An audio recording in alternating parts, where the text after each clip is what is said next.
Let's see. All right, what should we watch next? Should we watch this Venus Theory Submit Hub thing? Because this looks pretty interesting to me. I always hate how wide his videos are, dude. Like, it's like really hard to like fit it on screen here.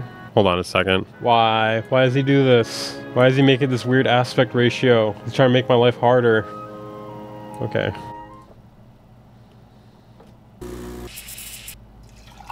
Story time. Let's see if any of my fellow musician folk He wants to be cinematic. find this one familiar.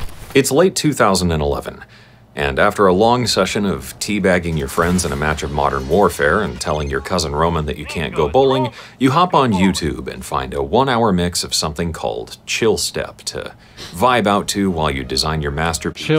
Chill step. The kids call it chill step these days. Writer. There's the intricate weaving of blossoming synth lines from this blackmail person around the searingly beautiful vocals of Vila. Ramses B takes you to another See, I feel like what Ben Jordan was making would have worked more with like a chill step sort of vibe, ironically. world with these immense bass lines and grooving organic percussion. Mode Step brings you into such a state of enchantment that it seems to subtly haunt you for weeks to come. Dude, you guys remember UKF dubstep? Dude, I still don't know, what is this thing on the screen here? Is that supposed to be like is that supposed to be a speaker there? Is it a disc? I always thought it was a disc on fire. And a Florence and the Machine remix. If I was ever held at gunpoint and told to make a good dubstep track, imagine the person holding you hostage is Ben Jordan. Captain America's shield? Elevates a song you barely acknowledged into something that forms your musical tastes and identity. We're back. What the hell, dude? What is wrong with my internet? Why does it do this? Perfect samples. The loops meld together beautifully.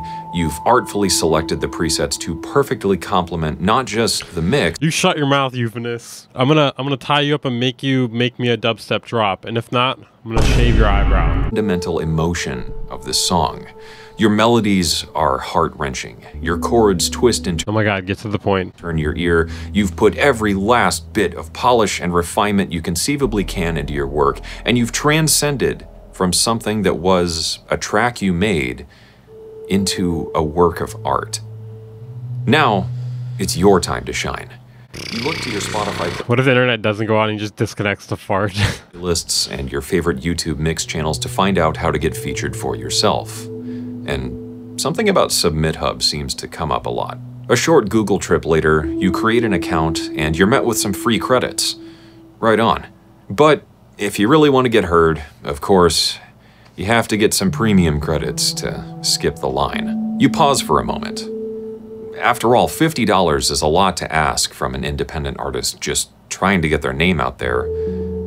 But this is your career, and that's an investment worth making because, let's be real, I mean, the music's gonna speak for itself. You make your pitch, you write an individualized letter to each and every curator, and you wait. And one day, you're finally met with a response from one of your favorite curators. Dude, Submit Hub is absolute trash. Hey, thanks so much for sending the track over, I don't like it. they say. The production is so clean, and these sounds are Yeah, basically they kiss your ass and they're like, it doesn't fit though. almost unlike anything I've featured before. This is really something. Your eyes brim with a glimmer of hope. I love how you've put together the best of all worlds here, and this really might be one of the best tracks AI music response. I've heard in the last couple months. That once cornered ember of pride within you now radiates with such enormous intensity that you feel a rush on the surface of your skin. Is this how it all comes together? Is this the start of your career as a musician? Could this really be that moment that becomes your origin story? You've No. gone through that final line Hey, listen to your track, go f yourself. Yeah, pretty much. to bring it home. But the kick drum at 2 minutes and 34 seconds really takes me out Dude, see, like they will say something like that, but they won't accept like like you reforming it or anything. Like that's what's always so bullshit about these submission websites. of it, so I'm gonna have to pass on this one. Sorry. This time. Smiley face. That prideful glow Dude, it's just like, okay, well, I'll fix the kick drum. I'll change the kick drum. No, sorry. I'm gonna have to pass on this one. turns into a fit of rage that now sets a brick in your stomach, and the final question remains. What the f is that? It's not me, it's you. It's funny.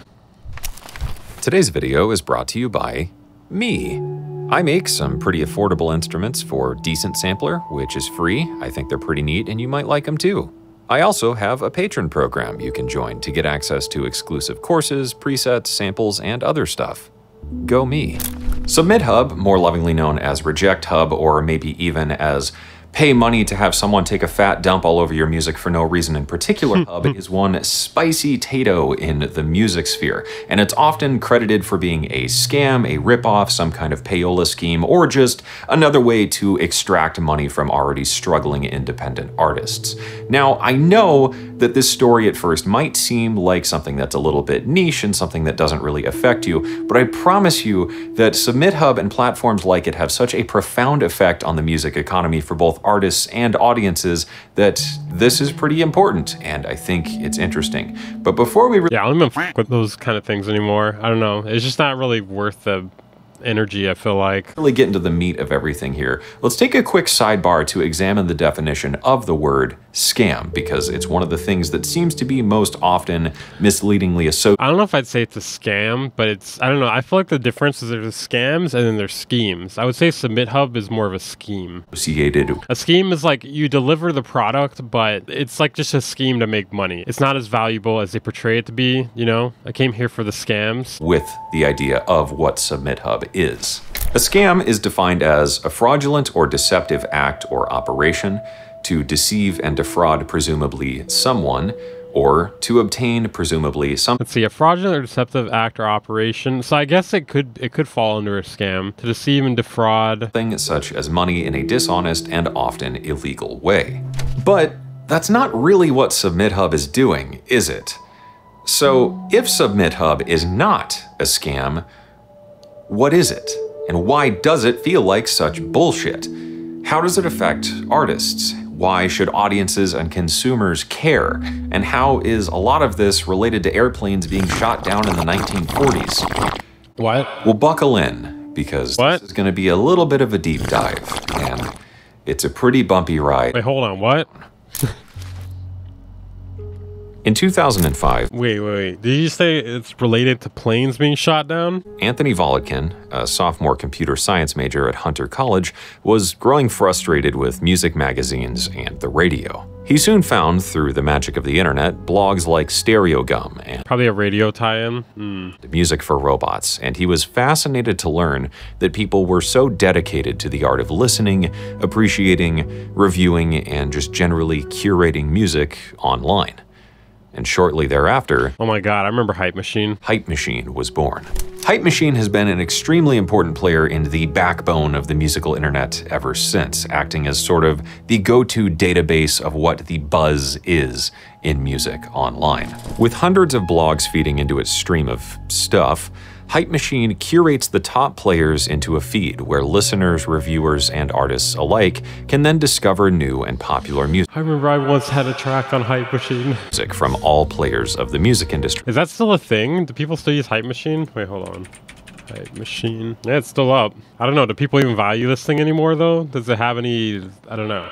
It's weird how things come and go like that. From first-time releases from obscure indie artists to the latest AAA pop hit from the chart-dominating starlet of the day. Since its launch, it's been featured. I remember when Pitchfork was the thing that people really cared about. Hype Machine died when I discovered Skrillex there. Featured in CNN, Wired, and was even mentioned on The Guardian's top 100 websites of 2009, cementing its place as a staple among a Dude, Last FM is on there. Holy shit. As becoming a curator or reviewer became more of a financially viable career online, there was a massive boom of new websites, forums, and playlists thriving on the newfound frontier of the internet. Eventually, though, NPR online, this became a bloated and crowded mess, and the market and noise floor rose to ever higher levels, making it harder and harder to break into the reviewer space and also for artists to get their music heard. Music blogger Jason Grishkoff, who notably also is president and founder of Indie Shuffle, created SubmitHub as a service designed to be a platform where musicians and tastemakers can intersect with a core mission to, quote, efficiently and transparently connect artists with curators.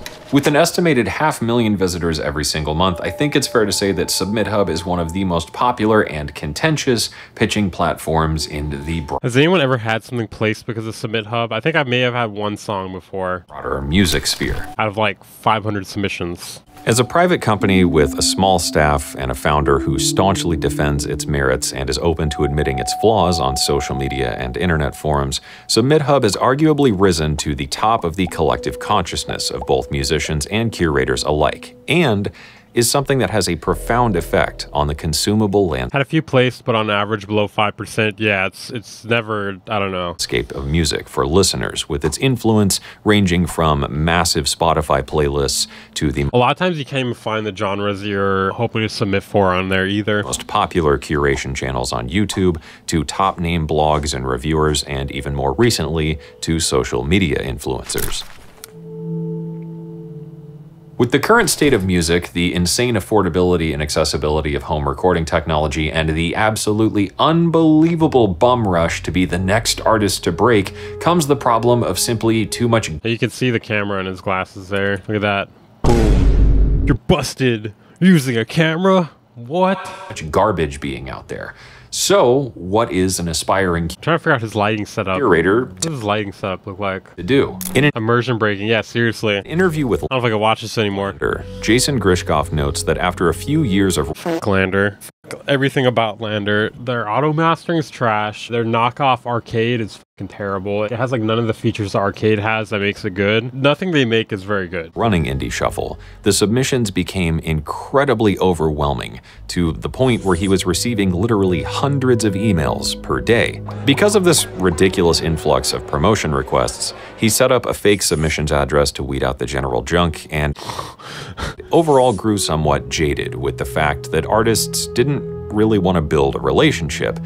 They instead simply wanted their feature on Indie Shuffle so they could take their next step on the path to stardom. What are you expecting of him? So, for a moment, let's take a quick journey through the mind of the modern music curator and see if we can't spot the problem that makes services like SubmitHub feel like such a ripoff. Grab my ox, As a young baby. adult, you branched out your musical wings and soared through countless records and genres and artists. You developed a refined musical palette that others would be envious of, and it made you the first one to ask when someone was looking for something new. And your unique ability to discern the legitimate from the general junk made you the overlord of the Friday night party playlist. As your discerning tastes grew, you decide to start your own playlists, and maybe even a review blog. Your friends always come to you for a second opinion or a fresh hit of new musical innovation, and your musician friends respect you with utmost authority. Is that a musician there? And, of course, your Uber driver always passes you the aux cord. Your blog, realistically, doesn't make When is that? Has that ever happened? much, if any, money, but you're actually starting to get some serious traction with a few of your Spotify playlists, and your mixed Do people actually get traction with Spotify playlists? Because I feel like there's no way for people to follow them or find them. channel on YouTube. Before you know it, you've got half a dozen playlists with a couple thousand followers each, and your YouTube channel has absolutely ballooned into one of the channels to check out for the next incredible mix. Along with your newfound success, you find yourself receiving thousands of unsolicited messages, cringy self-promo DMs, and carrier pigeons, sometimes per day, from artists all around the globe desperate for Senpai to notice them. A lot of this, as one might expect, is just garbage music that was written by, I don't know, someone whose aunt one time told them they had a great voice, so they went on to start a band and ended up headlining at their local small town harvest festival, and no one really had the gall or wherewithal to tell them that they just kind of sound like Joan Jett choking down a meat grinder, but I mean, hey, that's neither here nor there. Running a playlist, no matter how popular, really isn't going to bring you in any money because you, as the curator, didn't write those songs that you're gaining all these streams for these burgeoning independent artists. And Dude, I don't know. Curators can go pretty far, man. Look at Ryan Celsius. Look how far he's gotten. Doesn't make music. maybe their associated labels. And your YouTube mix channel is more or less the same story because How many subscribers does he have? It's pretty fucking ridiculous. Should I look it up? Let me look it up real quick. Let's see. 589,000, dude. As you are hosting He's playing shows too. their copyrighted works, you don't get really any cut of the ads that YouTube is now forcing onto your videos. So, what's a curator to do? In this video revealing how to make money on Spotify and how complete beginners are earning an extra $100 a day just by listening to music with no. Oh God.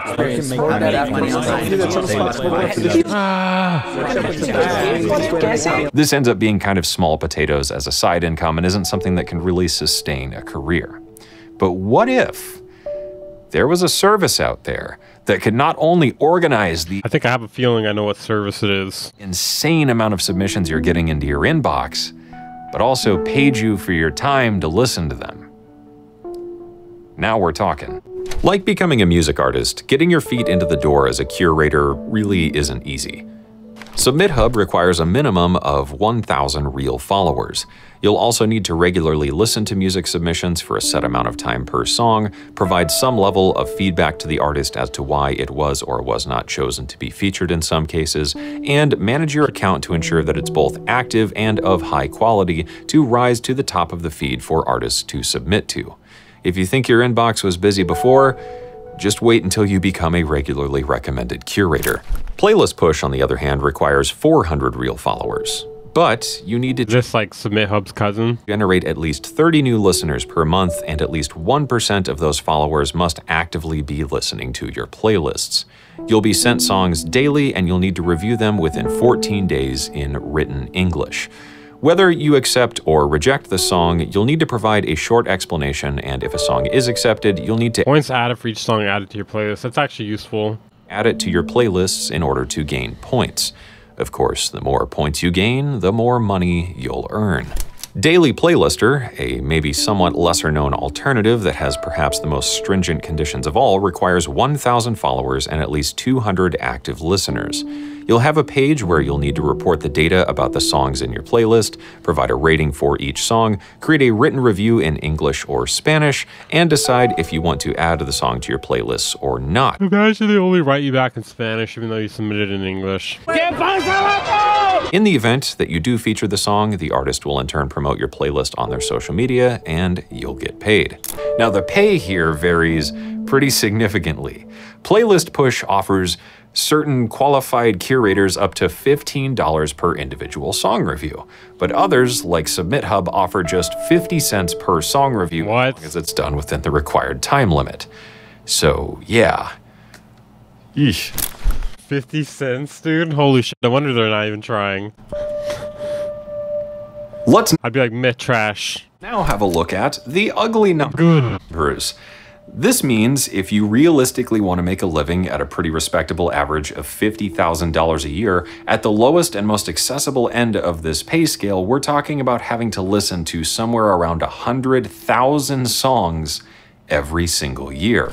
If we assume each song is around 3.5 minutes, we're talking about spending 243 days per year spent listening to music non-stop. Assuming that you also like sleeping, having a social life, eating, and not constantly having your ears assaulted by whatever god-awful lo-fi metal fusion polka that Keokuk, Iowa has concocted, this really doesn't sound like a great deal. It's now a numbers game if you want to eat and pay bills, and so rises quantity over quality. And that brings us to the million-dollar question. Why does SubmitHub feel like such a fucking ripoff? I think it's easy to take the armchair theorist route here and say that SubmitHub is really just utilizing the same grift as something like Unison Audio or Cymatics or Go on. Guitar Center or Moog or Ibanez or Gibson or pretty much any other company in the music. I like how we started off with Unison Audio and then we all ended up all the way at Gibson. It's just that age-old model of, in a gold rush, sell shovels. Everyone wants to be a star. And if you offer them a way to make that happen, especially one that's purported to be this secret hack that the pros don't want you to know, often for a crazy one-time only price, they're absolutely going to be a lot more willing to part with their money in order to make that happen because you're simply playing off their emotions and they're too emotionally worked up to just realize that. But what happens when that illusion gets shattered? SubmitHub is a total waste of your hard-earned money. Here's why. You don't get any playlists who are 100% focused on your genre, therefore there's a really good chance they'll pass on your single. They get too many horrible submissions, meaning hitting the decline button becomes a subconscious decision. That's true. Or they even get a chance to listen. You're only using SubmitHub because you're lazy. You can compile a much more effective list of Spotify playlists on your own list. True. What happens when we take that shortcut and we find out that it's really not all it was cracked up to be?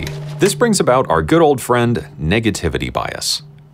It's maybe worth noting here that this really means that SubmitHub is definitively not a payola scheme, although you do have to buy credits in order to pitch to curators and playlisters and all that sort of stuff. The act of submitting and paying for these credits doesn't guarantee any kind of placement, which results in... So it's honestly kind of worse than payola. A pretty ugly ego blow. His unsymmetrical beard makes me tweak. I mean, it's only slightly unsymmetrical, but yeah, I see what you're saying. Any kind of placement, which results in a pretty ugly ego blow. When we as artists work so hard on our music and we yeah, in the end it doesn't even matter because your music sucks and we're gonna accept it anyways. Constantly rejected, we immediately feel a sense of being conspired against. Hearing that our song isn't at the right tempo, the mix is too kick heavy, that there are... It's funny because all these things are things you could fix yourself. So it's kind of funny that they're just like, yeah, we can't accept it because of this thing. Too many or not enough chords, that the vocal line doesn't focus enough on mustard, and other such... I can tell what side he sleeps on by the angle of his beard. Dude, people who don't sleep on their side freak me out. Like, if you sleep on your back or on your stomach, I don't understand. I don't understand how you sleep like that. That's just, it's really uncomfortable, and it doesn't, I don't know. Minute critiques lead us to believe that we're simply acting as an easy target and just throwing our money away into a void. It's noted that on SubmitHub, the average acceptance rate is somewhere about 20%. So even if we as an artist... That can't be correct. ...are releasing music that is the absolute top tier quality, the most we can reasonably expect on a campaign is about a 20% acceptance rate. And even then, anything remotely... Dude, I think the worst has gotta be sleeping on your stomach. If you sleep on your stomach, you're a fucking freak. Approaching 20% would be considered a resounding success. Y'all sleep? No. Success by any stretch of the imagination. However, after getting faced with so many rejections, it's easy to find that sense of external agency to cast the blame on instead of having to take that uncomfortable and unfortunate, unbiased and critical look at our own work and its merit to be placed on those playlists or featured in that review. But as soon as we get one major success, all that washes away and it is absolved of any wrongdoing and we're happy campers again. And it just kind of flips that whole negativity bias thing on its head. So let's talk about airplanes. What? What? In World War II, the Center for Naval Analyses conducted a damage study on aircraft after their return from various missions. After observing certain patterns of damage, the clear conclusion became to add more armor to the areas that received the most damage in order to further minimize the loss of aircraft in combat situations. But Abraham Wald looked at this and said, I sleep on my side, I wake up belly down. Nah. Wald, Imagine it's not even you doing that. Someone flipped you over. Someone just comes in your house every night and flips you over.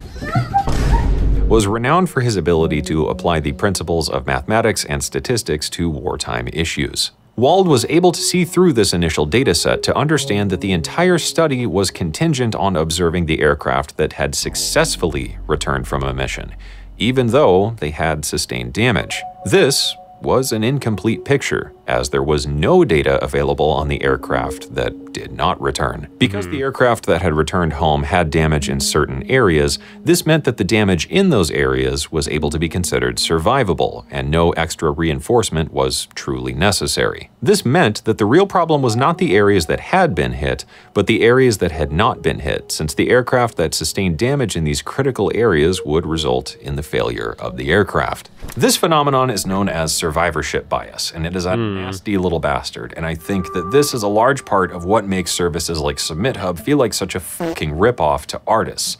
Because the most desirable and therefore competitive playlists have so few slots and there's so much music out there being made that wants to be put on them, curators have the unfortunate job of having to pick and choose the right things that warrant being placed on that playlist, and therefore the most discerning nuances and minute details simply have to be considered, because that's the game that they're stuck playing. When musicians hear about services like SubmitHub that naturally want to flaunt their ability to place artists onto popular playlists and in front of important curators to break even the most indie of indie artists, they're built up with a sense of expectation. I sleep standing up, I sleep hanging upside down. That these positive you guys didn't know I'm a fucking bat? Outcomes are to be assumed. Sure, there might be the occasional rejection, but it's services like these that independent artists depend on to make their way into their sliver of the spotlight. With all that in mind, it is extraordinarily easy and convenient to overlook nearly all of the other songs and artists that didn't get featured in these playlists. This, of course, gives us that incomplete data set, and we end up developing a really false understanding of the reality of the process. With this skewed perception, you can also develop a sort of conspiratorial mindset in that you think there's this specific talent or effort or methodology that needs to take place, and this is only inflated by all the countless resources out there pretending to offer you some kind of insight into how to enhance. Have you ever watched that chick's videos up there? I can't remember what is the name of their channel? I feel like there's like some decent information on there, but I don't know. I can't remember her fucking name. Burstimo or something like that? Hack these attributes to improve your chance. Oh wait, there's Musinformation. Musinformation. I don't know how you say his fucking name, dude. Getting playlisted once again for probably a convenient. Who's that guy at the top left? Oh, there's Patrick CC. That guy. One-time crazy low-price deals special. What is Patrick CC doing in here? Does he give information on this sort of stuff? Made just for you, and it's what is he doing in here? all pretty nice because it fails to address nearly all of the other factors, like timing or networking or random chance or countless other things that come into a playlist curator's decision-making process. This is also pretty dang convenient when you want to take advantage of someone in an emotional state to make them part with $14.95 for 10 tips on how to get played. This is why it's important to remember to consider the broader picture of— You don't like Patrick CC? You know, honestly, I have no real opinion on him. I just know he blocked me on Twitter, but I've never engaged with him ever. So that's like that's literally the only thing I know about him. That and he makes some YouTube videos. Like, so I mean, that's the only reason I don't like him. I don't know if that's like a real reason to not like somebody, but I'm just like, I've never interacted with you. Why do you have me blocked? And curation, and understand that it's not solely a game of talent or effort. By remaining impartial and open to learning and considering both successful and unsuccessful campaigns, artists can develop a more comprehensive understanding and approach to independent marketing. As I talked about in a previous video, the playlist problem, okay. Playlisting and featuring has on both artists and consumers is pretty far-reaching and— What's the scam mentioned in the title? SubmitHub. Darn profound. It's a lot like the scene in The Devil Wears Prada about the cerulean blue sweater, where Miranda Priestley so lovingly exposes us to the uncomfortable reality of the idea of the illusion of choice and the insane— The title is a scam? Things that No. reaches us as the consumer. Because of artists' reliance on platforms like streaming services and curation channels, it becomes a game of creating music that's specifically designed and engineered to be featured on these things and not necessarily the truest version of the creator's intended art. These compromises can often be pretty extremely specific because of all the reasons we've explored previously here, and this is the game that the artists have to play because the playlist curators have to consider the smallest individual details, which means that the musicians in turn have a pretty strict set of rules of what is and is not allowed in order to be featured on the playlists, let alone the ones that have attained any sort of notability and therefore are beneficial to the artist's career. So what this ultimately means is artists are left to produce music rather than create music. This, of course, also affects the— What'd that mean? Instead of hearing new and interesting, innovative music, we're generally more exposed to things that are more easily pigeonholed, and artists are, to a degree, outright encouraged to do so in order to find success in an ever more competitive environment. What this ultimately means is a lot of the times, whatever you're listening to, no matter what genre or style it is, if it's through a service that uses playlists or algorithms, it's very likely that the musicians have to take into consideration what these playlists and algorithms are searching for in order to create something, so the artists are inherently subject to the restrictions of that playlist or medium.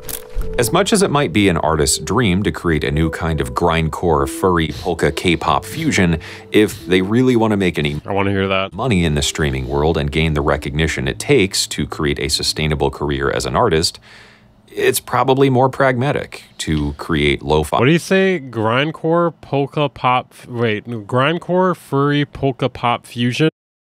This is me going down the spectrum. This is me going down the spectrum. I'm the one getting kicked. I want to nuke that internet connection. This is me going down the spectrum, and it's not what you think. I'm the one on the ground.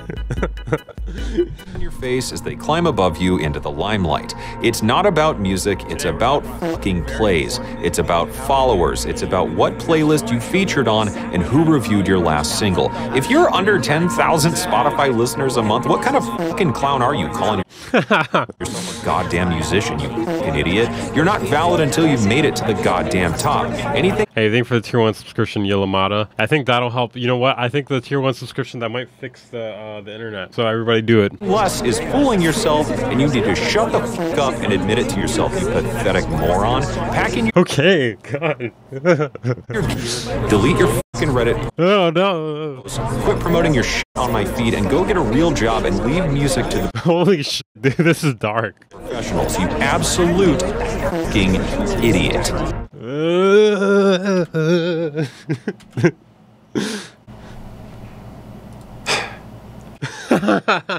Dude, what the fuck? That was pretty bizarre for a Venus Theory video. I don't feel sad, now I feel scared. Venus Theory, usually you make me feel sad, but now I feel scared. I don't like it.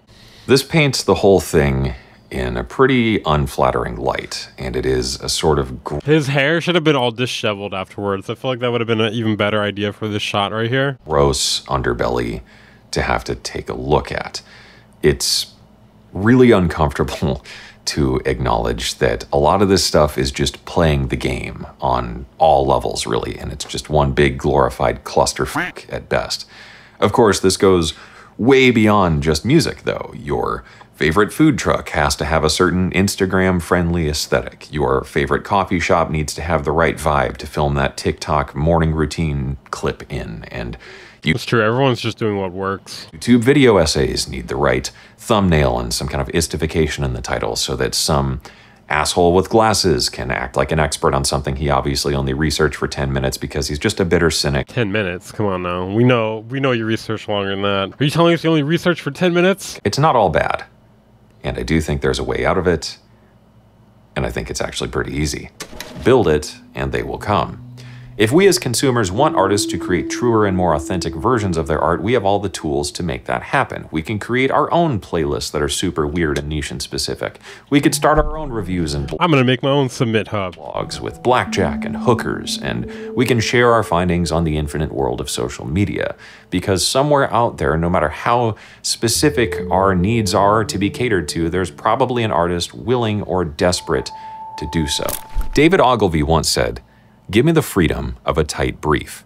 When the brief is clear, the creatives know where they're going and can start thinking about it on the way home." By removing both the Hate the playlist. Weaver Hub win. paralyzing infinity of endless options and the uncomfortable choice of artistic compromise, we're instead free to constrain our focus on the things that actually matter and are achievable. As consumers and reviewers and critics and curators and just general fans of music, we can create the outlets for artists to express themselves, and of course, we in turn benefit from it with tons of new and interesting music. And as artists, we're then freed of the shackles of playing the algorithm and submission game to explore more pure and experimental forms of our own work. I really do believe that these same systems and platforms that have created the problem are themselves the biggest part of the solution. And as much as I hate to sum it up this way because it feels so cheap to say, it all really starts with you. If you simply take the time to start a playlist of whatever it is you like, that act in and of itself might be all it takes to encourage an artist out there to make something that is truly meaningful to them. Even if it is My playlist has 3 followers though. What the fuck? That's not gonna work. some wonky D&B to clean your Twilight Sparkle fleshlight to after one What now? What? Excuse me? What? Well, let's go back to that. wonky D&B to clean your Twilight Sparkle fleshlight to after one last damp cigarette outside of a Waffle House. That's totally No, I was not gonna Google that. Holy shit.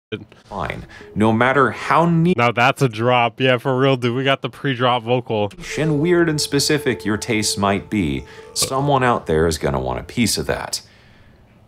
Rule 34 exists for a reason, after all. Submit Hub, Playlist Push, Daily Playlist, Repost Network, MySphera, MusoSoup, SoundPlate, and beyond all exist for a pretty legitimate reason. It's not that they're a scheme to take money from artists. They all just share the same goal of making music more consumable and successful. But of course, it does come at somewhat of... I think Submit Hub appears to be a scheme. I mean, it is a scheme to make money, but it appears to be a scam to people because there's no way to put all that music on a playlist. Like, I think there's way more, like, thousands times more music being submitted there than could ever be accepted. And since they get paid virtually nothing to go through submissions, they probably take the free submissions basically not serious at all. And the paid submissions, they probably take only semi-seriously, reject things for the smallest reasons. And sometimes they're just coming up with reasons to reject something because they also don't want to hurt your feelings either. A cost. And until consumers choose to address it, or platforms like these implement changes to perhaps better highlight more niche curators or make becoming a micro... I think part of the problem with Submit Hub too is that since so many people are going there and since it's so... there's such a low barrier of entry, you're basically competing with like way too many people. So you're probably better off going through other avenues where you're not competing with so many people, like directly reaching out to blogs or Spotify playlist owners or YouTube channels. Curator more viable, I suppose we'll just be left to find and submit our music to playlists to rock our walk of shame after a one-night stand at Arkansas Rest Stop 84, the usual way. I heard college radio stations is where it's at, and those are free. I don't know. My college radio station plays like a bunch of random shit. I don't know how much people actually even listen to it. So I don't really know. I can't speak on that. Okay. That was pretty cool. Pretty sweet. Band Incorporated.